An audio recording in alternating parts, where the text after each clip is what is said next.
Hey guys, how's it going? It's Mike here with Off the Yak, and today I'm going to talk a little bit about fish finders in your kayak and kind of go over some things that I had trouble finding information on when I was looking into getting a fish finder and installing it on our kayak. So I saw a lot of videos out there showing how to drill holes into it and install this component here. Basically drill a big hole and put this cover on and put the right fitting in so that you can then run the wires through it while not leaving a huge hole in your kayak. Saw plenty of videos on that.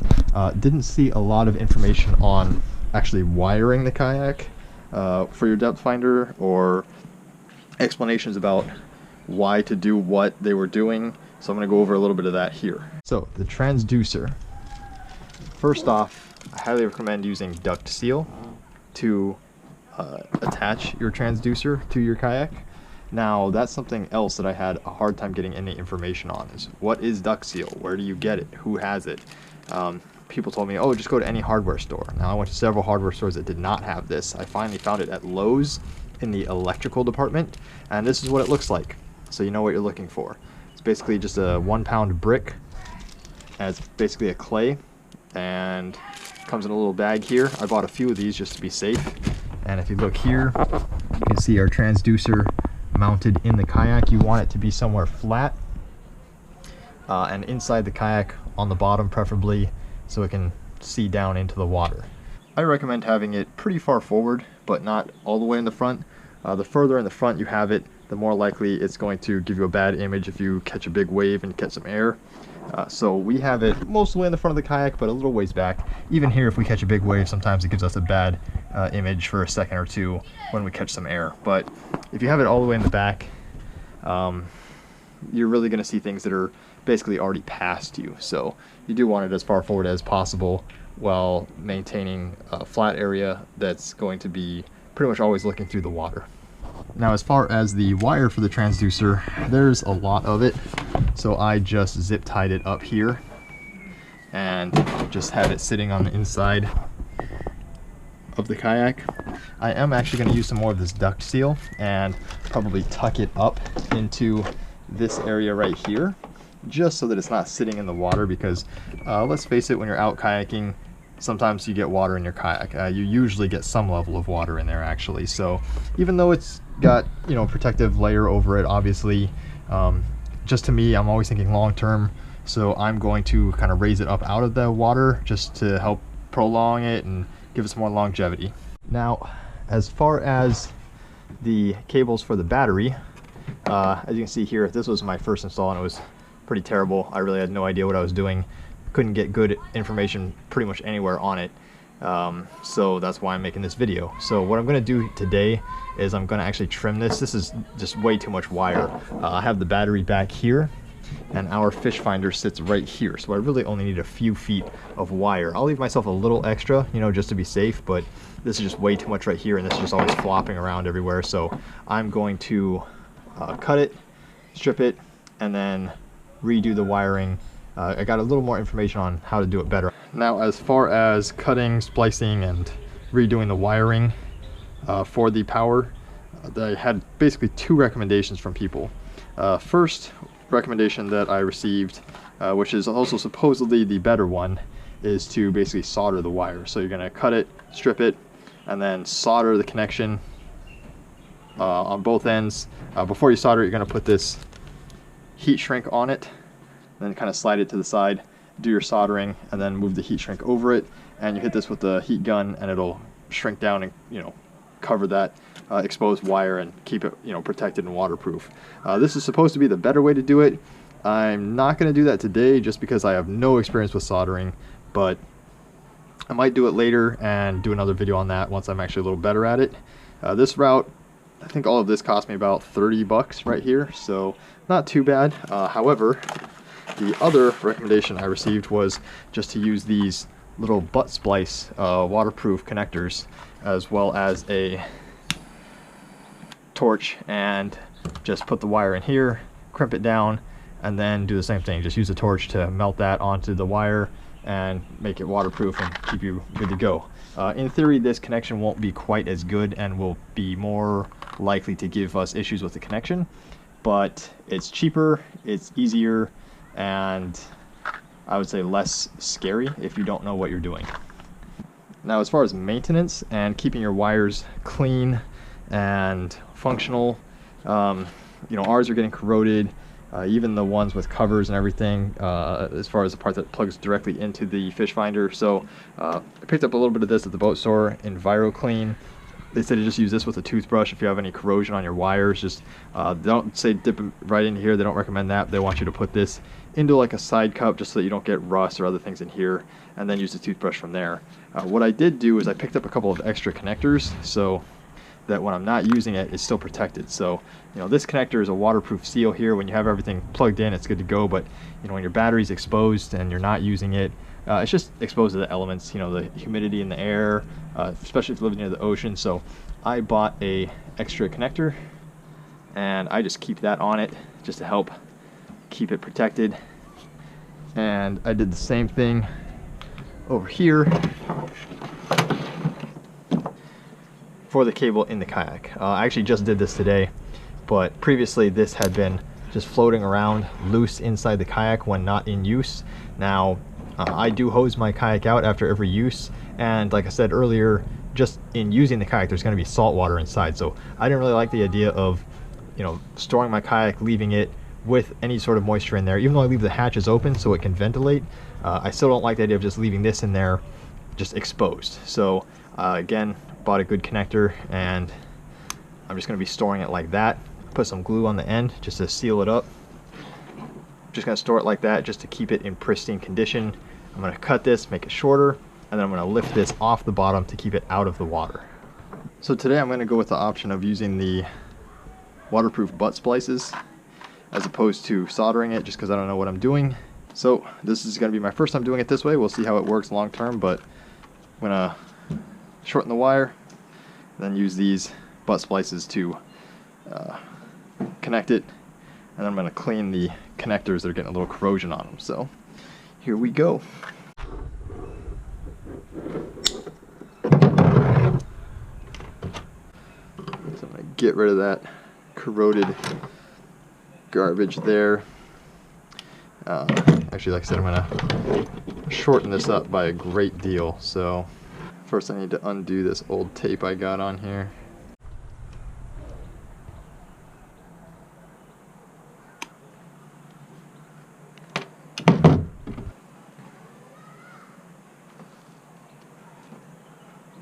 So really, this main line here is almost long enough just on its own to reach back here to where the battery is. So out of all this extra wire, I'm really just gonna take maybe a little over a foot of it, just so there's a little extra just in case. But yeah, I really want to get rid of some of this clutter, so here we go.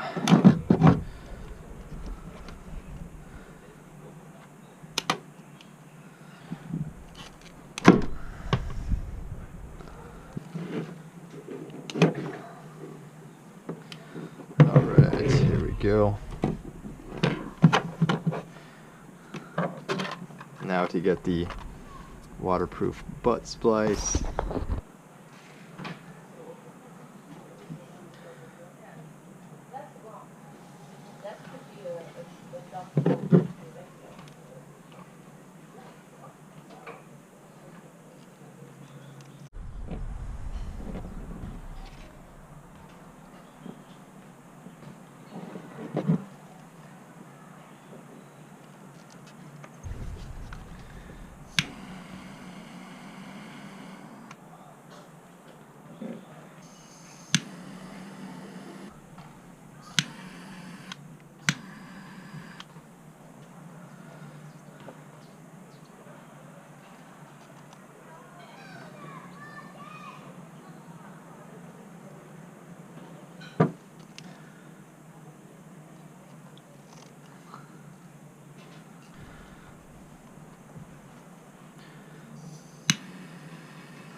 Alright, so I just put both these connectors on. I kind of burnt the wire a little there, but I don't think it goes all the way through, so it should be okay.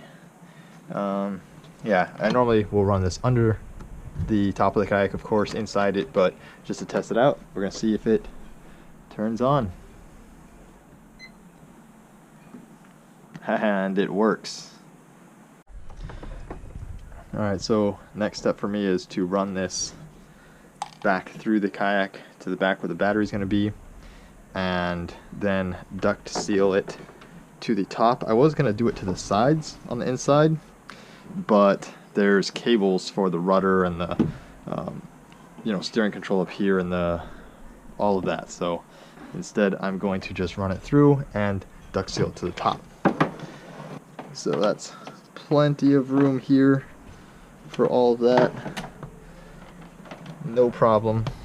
I'm gonna actually use some duct seal that I had previously used. I used to keep the battery here to kind of counteract the weight. Our kayak kind of tilts to the left for some reason, so I put it on the right before, but again, I wanted to get it up out of the bottom where there's water and everything, so we've been storing it up here in this hatch. So I'm just gonna use some of this duct seal, and that's the great thing about this is you can reuse this stuff. You can take it off something and put it on something else. It's basically just a putty, and it's very strong, very resilient, but not permanent if you want to change how everything's wired. I'm basically going to put this here and have the wire run from here underneath through here and then back. So I'm just going to stick that up inside, get another chunk here. I'm going to put that up here, grab another chunk,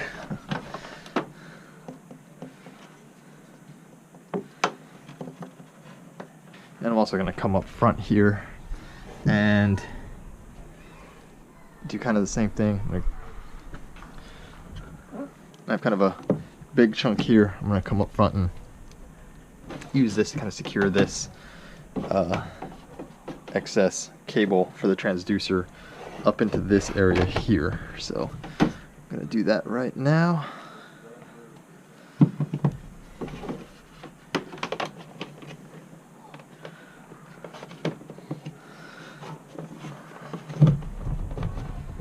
Alrighty guys, so kind of ran out of light to finish the video the other day, so I'm going to wrap it up now, now that we got some sunshine.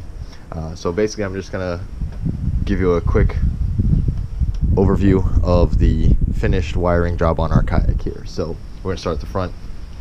So I got my transducer there in a nice body of duct seal, and then inside I'm going to show you here I have the wiring just to keep it off the bottom of the kayak, so that when we're out on the water and some water gets in here, just to keep that wiring off the bottom, even though it should be fine, just long term to kind of protect it a little more.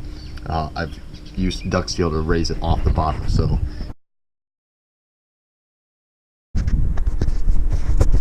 and that runs through the kayak, and I have it lifted up against the ceiling in several places here, as you can see.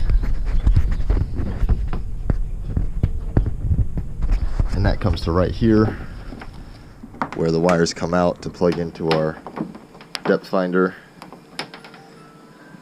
and then the power cable runs back through here.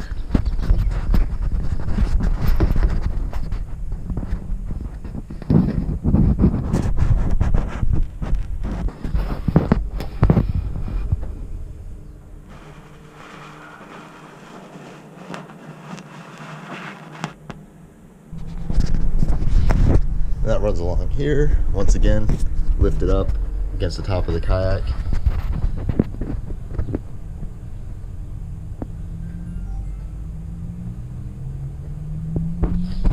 And then here I've cut the length of it so it doesn't have an extra 10 feet. It just has about an extra 6 or 8 inches here. And I have this one capped just so when it's sitting in here, even though it won't be sitting in here like this when we're on the water, it'll only be when we're on land, just to protect it still from a little moisture, because I do spray the kayak out afterwards and everything. I have a cap on that connector, so I'm going to take that off, take the cap off of the battery connector, connect these, and then set it down in here. And now, as you can see, that wiring is still totally off the bottom. So from front to back, the wiring's off the bottom, duct sealed up. We got that waterproof, you know, heat shrink butt connectors connecting the wires. The last thing I'm going to show you guys here is how to clean these connections. As you can see, even though we try to keep them, you know, out of the water and keep them dry, they still get corrosion on them from being out in the salt water. So we are going to use that EnviroClean I showed you guys, and just put a little bit in a cup here. Use a toothbrush and just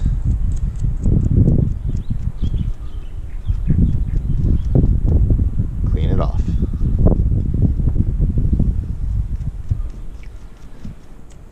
And there you go. As you can see, still a tiny bit of corrosion on this one, kind of inside. I think I need a brush with some finer hairs to get in there, but much better, easy as that. So that's how I recommend wiring your kayak. We've actually taken it out a couple times with this wiring system I just did that I showed you guys, and it has worked out very well. No glitches with the wiring, no issues. We'll see how it works long term, of course, but so far so good. I'll probably make another video on doing it with soldering, which I actually did on my other kayak recently. I'm just not an expert at that yet, so I didn't want to make a video yet, but keep an eye out. I'll post a video of that sometime in the future. So I hope you guys liked the video. If you did, please give it a thumbs up, subscribe for more, comment with any questions or comments you guys have, and we'll see you guys next time.